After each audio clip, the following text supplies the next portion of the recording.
Hello and welcome to your official Loog guitar lessons. My name's Emily Zimmer. I'm going to be your teacher. Let's rock. I'm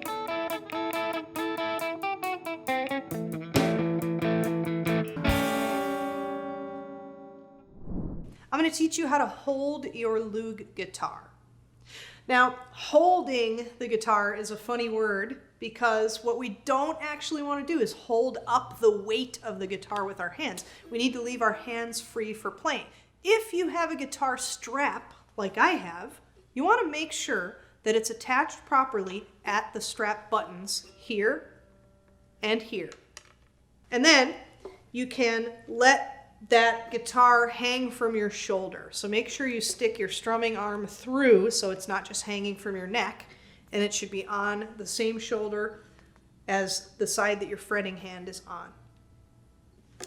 Now, if you do not have a guitar strap, that's totally cool too. You're going to do this.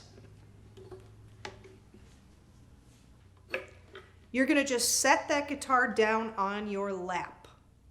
Now, you're either going to set it on this leg or on this leg, whichever one you feel is more comfortable. Try them both, see what you like.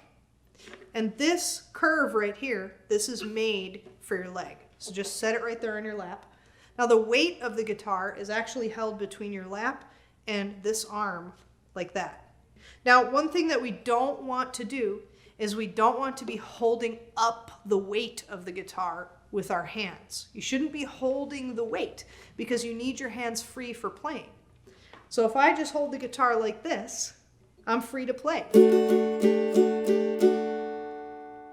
And that's how you hold your Loog guitar. Remember to subscribe to the Loog Guitars channel and press the bell icon so you can get notified every time we have a new lesson up. Until next time.